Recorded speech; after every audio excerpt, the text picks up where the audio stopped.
Islahuddin hockey academy Karachi में chief selector Islahuddin ने पहले एशियन गेम्स के लिए पाकिस्तान की 18 रुकनी टीम का ऐलान किया। तहम उसके थोड़ी देर बाद कप्तान रिजवान सीनियर और पूरी टीम ने ऐलान कर दिया कि जब तक खिलाड़ियों को वाजिबात की अदायगी नहीं की जाती एशियन गेम्स में हिस्सा नहीं लेंगे।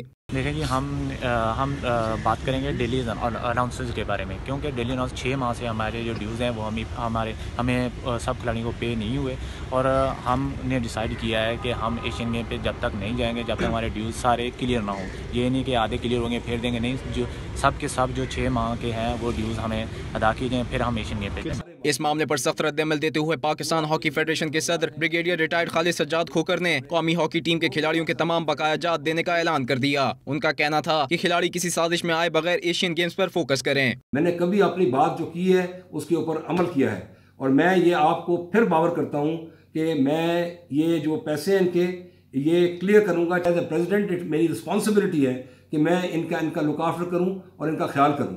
तो ये इनको क्लियर होना चाहिए बच्चों को, ये सिर्फ कंसंट्रेट करें और कोई साजिशी टोले के इर्द गिर्द ना हो। दूसरी जानिब पाकिस्तान हॉकी फेडरेशन के सदर ब्रिगेडियर रिटायर्ड खालिद सज्जाद खोकर की यकीन दहानी पर हॉकी टीम ने बाइकआउट वापस ले लिया। बाकायदा ऐलान आज सुबह 11 बजे प्रेस कॉन्फ्रेंस में किया जाएगा। एशियन गेम्स 18 अगस्त से 2 सितंबर तक इंडोनेशिया के शहर जकार्ता में मुनक्किद होंगे।